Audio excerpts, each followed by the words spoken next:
तो गाइस चलिए जानते हैं कि आज का संडे मेरा कैसा गया। एक्चुअली संडे को ना पार्लर ऑफ रखती हूँ।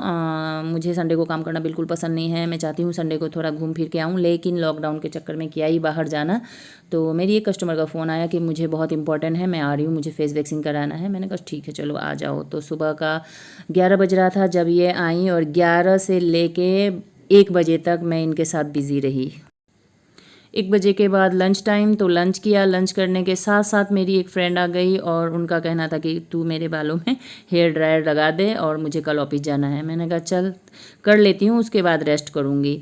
तब तक एक और कस्टमर जिनको मैंने टाइम दे रखा था 1 हफ्ता पहले ही कि मैं आपका हेयर स्पा कर दूँगी, और वो आ गई। अब मैं भूल गई थी कि वो भी आज ही आएंगी संडे के दिन। वो माय गॉड, आज फुल डे मेरा मतलब वर्किंग डे गया और मुझे पता भी नहीं लगा कि आज संडे है या क्या है, मंडे है। मेरे लिए तो वर्किंग डे रहा आज का दिन। अब इनका हेयर स्पा करने में मुझे कम से कम 1 से 1.5 घंटा लगने वाला है और 1 से 1.5 घंटे मुझे फिर खड़े रहना है। तो आप समझ सकते हैं कि कितना हार्डवर्क है। एक पार्लर मैंने घर में खोल लिया है, घर भी देखना होता है, पार्लर भी चलाना होता है। तो इतना मेहनत करके मैं कैसे फ़िट रहती हूँ ये भी बताऊँगी मैं आपको कि मैं करती क्या हूँ फ़िट रहने के लिए। तो यहाँ देखते हैं hair spa. Actually hair spa का ना डिटेल में मैं वीडियो पोस्ट करने वाली हूँ, किस तरह से आप अपना हेयर स्पा घर पे ही करें। तो ये मैं वीडियो शेयर करने वाली हूँ। अब देखिए, अब मैं मसाज भी दूंगी। कम से कम इस मसाज को मैं 10 से 15 मिनट इनके बालों में दी हूँ। मेरी उंगलियों में भी दर्द हो गया। एक्चुअली सुबह से खड़ी हूँ, नहाने के बाद से मुझे बैठने को नहीं मिला। इनका स्टीम दे रही हूँ थोड़ा सा। इनको 5 से 7 मिनट तक का स्टीम देना होता है हेयर स्पा में।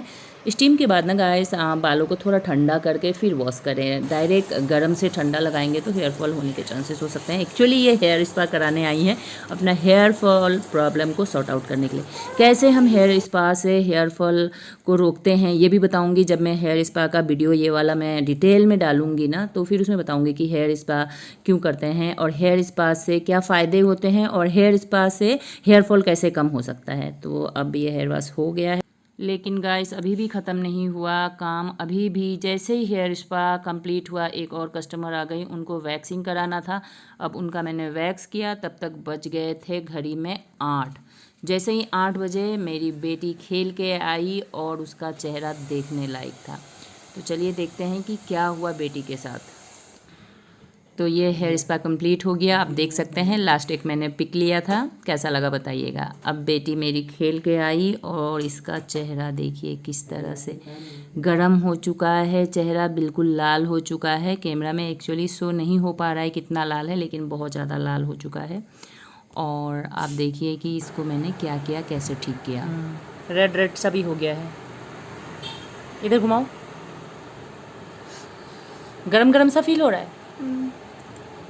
चलो अब बर्फ़ लगाओ यहाँ, तुम फ्रिज से बर्फ़ निकालो, मैं निकाल के देती हूँ, बैठो।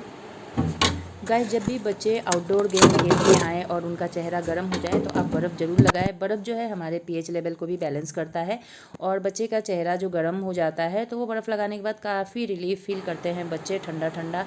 आप देख सकते हैं मेरी बेटी के चेहरे की खुशी कि बर्फ़ लगाने के बाद उसे कितना अच्छा सा फील हो रहा है। गेम खेलने के बाद बच्चों को कभी भी चाय या कॉफ़ी नहीं देना चाहिए, कोई भी एनर्जी ड्रिंक दें। अदरवाइज़ आप नींबू पानी दे सकते हैं, काफ़ी अच्छा फील होता है। तो गाइस अब हो गया मेरा डिनर का टाइम, यानी कि डिनर खाना नहीं है, डिनर बनाना है। आप देख सकते हैं मेरा पार्लर जो है किस तरह से फैल गया है। अब इनको भी मैं सेट करूँगी, सारा संभालूँगी।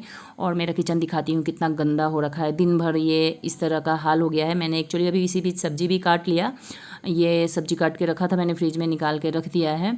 और आप देखिए कि अब खाना कैसे बनेगा, यानी कि पहले इसकी सफाई होगी फिर बनेगा खाना। तो ये है मेरा डेली रूटीन और इतना मेहनत करना पड़ता है मुझे, उसके बाद करती हूँ यूट्यूब चैनल का काम।